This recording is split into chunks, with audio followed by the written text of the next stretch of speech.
Media बंधुओं का बहुत बहुत धन्यवाद जिन्होंने इतने शॉर्ट नोटिस में इस प्रेस वार्ता का आयोजन किया। मैं हिमांशु शर्मा, गुरु स्टडी सेंटर। आज हम धर्मशाला से इस प्रेस वार्ता को संबोधित कर रहे हैं।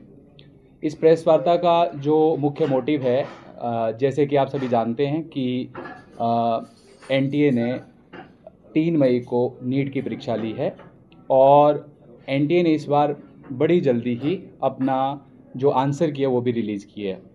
तो इस आंसर की के हिसाब से जो हमारा एक्सपेक्टेड स्कोर है वो बहुत ही बढ़िया रहा है। तो आज हम इस प्रेस वार्ता में इस एक्सपेक्टेड रिज़ल्ट, जो भी स्कोर जिसको हम बोल सकते हैं, उसका एनालिसिस आपको बताएंगे और हम ये बताना चाह रहे हैं कि ये रिज़ल्ट बहुत बढ़िया है। और क्योंकि अभी हमारे नए बैचेस भी स्टार्ट हो रहे हैं, तो मैं अपने एमडी सर से, जिनको खान सर के नाम से सभी जानते हैं, उनसे रिक्वेस्ट करूंगा कि जो इस बार का जो हमारा एक्सपेक्टेड स्कोर है उसको थोड़ा सा डिस्कस करें और अपने प्लान्स के बारे में थोड़ा सा बताएं। सर। Thank you Himanshu. तो हिमांशु ने जैसे बता दिया कि अभी हम जो प्रेस कॉन्फ्रेंस कर रहे हैं ये रिगार्डिंग है रिज़ल्ट के, नीट के रिज़ल्ट के रिगार्डिंग है। तो एनटीए की आंसर की आने के बाद जो हमारा एक्सपेक्टेड स्कोर आ रहा है और जो रिज़ल्ट बन रहा है उसी को लेके हम आए हैं।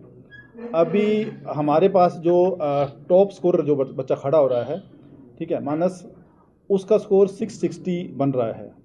तो 660 आउट ऑफ 720 ये बहुत बढ़िया स्कोर है, बहुत अच्छा स्कोर है। और उसके अलावा हमारे पास 650 है, 645 है, 52 भी है, 28 भी है। तो काफ़ी स्कोर है जो पीछे दिख भी रहा होगा। ये तो हम वो दिखा रहे हैं जो 600 प्लस हैं। 600 प्लस हमारे अप्रॉक्स 11 बच्चे हैं। और मैं अगर बात करूं तो जैसे हर साल हम आपके रूबरू होते हैं और होते भी एक बार ही हैं साल में। तो हम जब रिज़ल्ट को लेके आते हैं तो हम चाहते हैं कि ये रिज़ल्ट जो है वो पूरे हिमाचल में भी दिखाया जाए, धर्मशाला वासियों को भी दिखाया जाए। और क्योंकि आप भाइयों का भी सहयोग है और आप भी चाहते हैं कि गुरु का रिज़ल्ट देखते हैं कि क्या रिज़ल्ट आया है। पूरा साल आपका भी एक वेट रहता है रिज़ल्ट का, तो उसी को लेकर हम आए हैं। तो मेरे हिसाब से मैं बोलूँ तो ये एक बहुत बढ़िया रिज़ल्ट है, बहुत अच्छा रिज़ल्ट है। और जिसका अगर मैं बात करूं तो अभी जैसे हम कुछ भाई पूछ रहे थे कि आपको क्या होप है कि एम्स में जा सकते हैं बच्चे या एफएमसी में जा सकते हैं। देखो, हर साल हमारा बच्चा एम्स में जा रहा है, हर साल बच्चा हमारा जो है वो एफएमसी में जा रहा है। इस बार भी हमें ये होप है कि बच्चों को इनको एम्स में सीट मिल जाएगी या एफएमसी में सीट मिल सकती है। वो तो डिपेंड करेगा कि बाद में रिज़ल्ट कहाँ बच्चा पहुँचता है। लेकिन इस वक्त मैं बोलूँ तो हिमाचल के जितने भी मेडिकल कॉलेज हैं उसमें गुरु के बच्चे पहले भी थे और इस साल भी जाएंगे। और अगर मैं बात करूं अपनी टीम की, तो एक बेहतर टीम, एक बहुत बड़ी टीम है हमारी जो हर बच्चे पे काम करती है। जैसे मीडिया बंधु हैं यहाँ बैठे हुए, इनके आपके भी 1-2 बच्चे हमारे पास थे और जो आप ही के बच्चे जो सिलेक्ट हो रहे हैं, आपको भी मुबारकबाद, पार्टी आपकी बनती है बाद में। तो अभी मैं बात करूं तो जैसे हमसे पूछ रहे थे कि आपकी क्या स्ट्रेटजी रहती है कि एक छोटे से सेंटर से इतना बड़ी रिजल्ट देते हैं आप, तो क्या स्ट्रेटजी होती है। देखो, स्ट्रेटजी सिंपल सी बात है, मेहनत करोगे तो रिजल्ट आएगा और मेहनत एक डायरेक्शनल होगी तो बहुत बड़ी रिजल्ट आएगा। तो गुरु की जो मेन बात है वो है, फिर वही बात है, बच्चा टू बच्चा मार्क करते हैं हम लोग। हर बच्चे पे हमारा फोकस रहता है। आप किसी बच्चे का नाम ले दो और ऑफिस में जाके पूछ लो कि इसका 6 महीने पहले जो संडे को पेपर हुआ होगा उसका क्या स्कोर रहा होगा, उसमें बायो में इसने कितने नेगेटिव किए हैं, केमिस्ट्री में कितने नेगेटिव किए हैं, फिजिक्स में कितने नेगेटिव किए हैं, आपको पूरा एनालिसिस मिल जाएगा। और आपको ये पता लगेगा कि उस बच्चे का कोऑर्डिनेटर कौन है। उस कोऑर्डिनेटर के पास जाओ, आपको वो सारा एनालिसिस देगा कि ये बच्चा शुरू से लेकर लास्ट तक कहाँ डाउन हुआ है। तो यही वजह है कि हम बच्चा टू बच्चा मार्क करते हैं, बच्चा टू बच्चा मेहनत करते हैं, पेरेंट्स से बात करते हैं और जो बच्चे की प्रॉब्लम्स होती हैं उनको हम सॉल्व करते हैं। और इसी वजह से हमारे पास रिजल्ट आता है जो कि अच्छा रिजल्ट होता है और जिससे पूरे साल की जो हमारी मेहनत होती है उससे हमें भी लगता है और हमें भी गर्व होता है कि वाकई हमने बहुत अच्छा काम किया था और नेक्स्ट ईयर और अच्छा काम करेंगे। और एक मैं और ऐड करना चाहता हूँ कि जैसे सर अभी बैचेस आपने कल भी थोड़ा सा सोशल मीडिया पे डाला था कि 2 बैचेस हमारे फुल हो गए हैं। तो क्योंकि पहला ही दिन था कल एडमिशन का और एक बैच ऑलरेडी फुल हो चुका था एडमिशन से, और कल जो था लगभग आज मेरे को लगता है कि वो कंप्लीट हो गया है। इस बार सर ने जब क्लास में गए तो इन्होंने पूछा कि ये सभी बच्चे जो यहाँ पर आ रहे हैं वो किस तरह से यहाँ पे पहुँच रहे हैं। तो एक बड़ी अजीब सी बात हमें लगी और अच्छी भी लगी ये कि क्योंकि हम नो डाउट एडवर्टाइजमेंट तो करते ही हैं और वो सभी ही करते हैं, पर जितने भी बच्चे आए थे उन सब ने बोला कि कोई ना कोई सोर्स था। हाँ, मतलब उनके गांव से कोई ना कोई बच्चा यहाँ पे पढ़ा है और उन्होंने बोला कि गुरु अच्छा है तो हम इधर आ रहे हैं। और उन्होंने ऐसा भी बोला कि ऐसा है कि जैसे कोई बोल रहा था कि मेरे बुआ ने मुझे बोला कि गुरु अच्छा है, किसी ने बोला कि मेरे गांव वाले किसी ने बोला कि अच्छा है, किसी ने बोला कि वहाँ पे हमारा कोई कज़न या कोई सिस्टर सेलेक्ट हुई है, उन्होंने बोला कि बहुत अच्छा है। और कुछ में जैसे अभी भी आ रहा था तो एक पेरेंट्स से बात हो रही थी, उन्होंने बोला कि देखो हम जब यहाँ आते हैं, वो पेरेंट्स ज्वाली के थे, बोले हम जब यहाँ आए तो हमने ऐसा नहीं है कि आप पे सीधा विश्वास कर लिया कि यार गुरु बोल दिया तो जाएंगे। हमने पता नहीं कितने कितनों को पूछा है कि भाई वहाँ इंस्टीट्यूट हैं, किस इंस्टीट्यूट में जाएं, तो हर किसी ने हमें बोला कि गुरु में जाओ, गुरु का डिसिप्लिन अच्छा है, गुरु का काम अच्छा है, और आप उनसे मिलोगे तो आपको समझ आ जाएगा कि हाँ हम क्यों गुरु को बोल रहे हैं। पर उन्होंने बोला जैसे मैंने अभी मेरा 15 दिन हो गए बच्चे को यहाँ आते हुए, तो मुझे लग रहा है कि बहुत अच्छा है और अच्छा काम कर रहे हैं।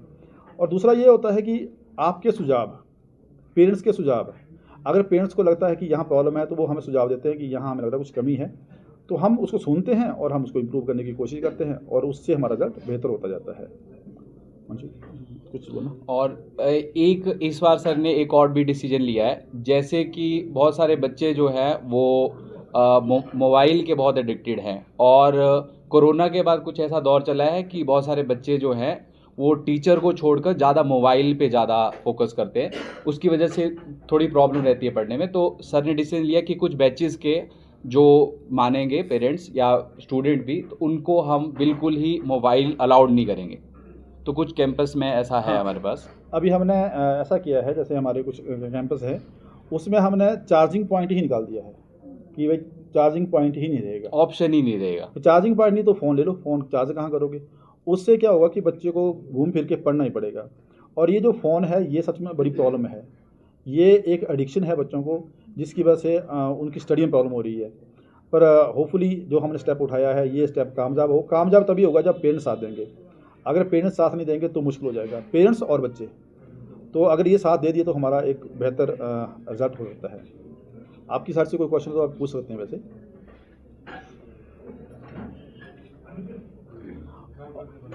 और अगर नहीं है तो फिर मैं बोलता हूँ। सर आप उन पेरेंट्स को क्या मैसेज देना चाहते हैं जो अपने बच्चों को गाइड करते हैं कि आप ऑनलाइन ही स्टडी करें? कहीं कहीं देखा जा रहा है सर, ज़्यादातर बच्चे फ़ोन की तरफ ज़्यादा अट्रैक्ट हो रहे हैं, किताबें छोड़ के फ़ोन की तरफ, क्योंकि उन माता पिता के लिए आप क्या मैसेज देना? देखिए सभी माता जो पेरेंट्स हैं, मैं उनको एक बात बोल रहा हूँ कि फ़ोन देखो, जब आपके वक्त में फ़ोन नहीं थे तब भी तो आप पढ़े हैं, तब भी आप सक्सेस हुए हैं। ऑनलाइन स्टडी नहीं है।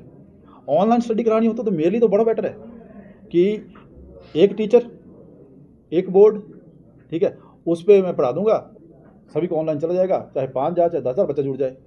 बट बात ये है ना कि एक तो बात ये है कि आप बताओ क्या 9 से लेके शाम को 2 या 3 बजे तक बच्चा फ़ोन देख सकता है लगातार? आंखें रह जाएंगी उसकी। तो आप बोलते हैं नहीं हम स्क्रीन पे दिखा देंगे, आप लैपटॉप देख लेंगे। मतलब 9 से 3 रेगुलर लैपटॉप देखना या स्क्रीन देखना ईजी नहीं है। दूसरी बात ये कि कौन पूछ रहा बच्चे को तुझे समझ आया कि नहीं आया, कौन पूछ रहा कि तूने पढ़ा कि नहीं पढ़ा, कौन पूछ रहा कि तूने असाइनमेंट की कि नहीं की, कौन उसका पेपर ले रहा है कि वो जजमेंट हो जाए कि हाँ तूने पढ़ा कि नहीं पढ़ा है।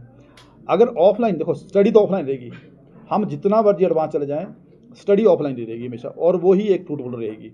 और उसकी वजह यह है कि देखो मैंने पढ़ाया तो मैं कल पूछूंगा ना, आमने सामने पूछूंगा ना कि भाई क्या पढ़ा तूने। मैंने क्वेश्चन दिए तो मैं क्वेश्चन चेक करूँगा ना कि तूने क्या किया है, ठीक है। और वो बच्चा ही पूछेगा सर कि मुझे ये क्वेश्चन नहीं है, तो मैं बताऊंगा ना। ऑनलाइन में देखो छोटा बच्चा है वो तो खुश है, ठीक है कि हाँ थोड़ा सा पढ़ा, फिर बाहर घूम लिया, थोड़ा सा पढ़ा, रिजल्ट नहीं आया तो चुप बैठ गए। ऑफलाइन का रिजल्ट ही आता, ऑनलाइन का रिजल्ट नहीं होता। और बड़े पेरेंट्स से बोलते हैं कि हमने वहाँ से ऑनलाइन से, किसने ऑनलाइन की बातें हैं कि ये रिजल्ट ऑनलाइन से दिखा था। भाई ऑनलाइन का रिजल्ट नहीं है वो, मानो मेरी बात को। जो भी ऑनलाइन वाले बताते हैं कि ये ऑनलाइन का रिजल्ट था, नहीं था ऑनलाइन का। उनमें क्या है, हर जो ऑनलाइन प्लेटफॉर्म चल रहे हैं वो बोलते हैं कि ये कोर्स 3,000 में, ये कोर्स 4,000 में, ये कोर्स 5,000 में, ठीक है। जिसकी कॉस्ट कहीं 80,000 भी है, कहीं 90,000 भी है, वो 3,000 में करवा रहे हैं जैसे, ठीक है।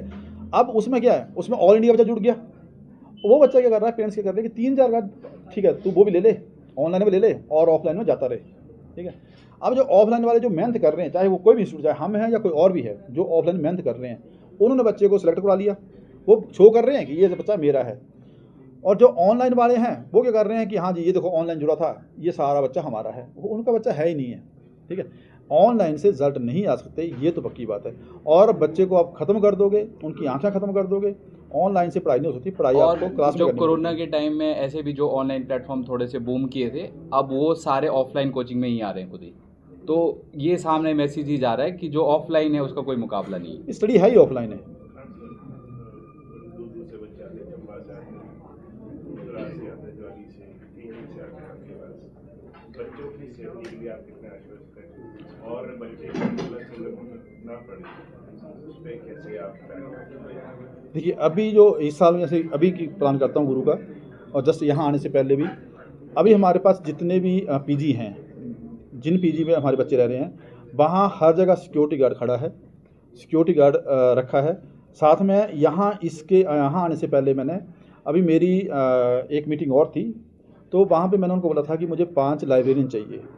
लाइब्रेरियन इसलिए चाहिए क्योंकि बच्चा खुद नहीं भी बैठता या लाइब्रेरी में बैठ रहे हैं तो वो गप्पे मार रहे हैं बैठ के।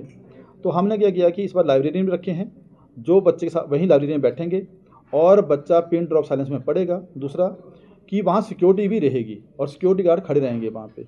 हाँ, इससे पहले जैसे बोलूँ तो हमारा ऐसा था कि धर्मशाला, जैसे हम भी यहीं पढ़े हैं, आप भी यहीं के हैं, तो बच्चे हमारी लाइब्रेरी के बाहर भी पढ़ते थे। जैसे हमारे पास हमारी लाइब्रेरी नहीं थी, जो आउटडोर लाइब्रेरी थी, तो वहाँ पढ़ते थे। पेरेंट्स को पता था कि वो बाहर पढ़ते हैं और हमें पता था कि वो बाहर पढ़ते हैं, लेकिन कुछ प्रॉब्लम्स रही हैं, उसकी वजह से इस बार हमने टोटली ये कर दिया है कि लाइब्रेरी अंदर रहेंगे।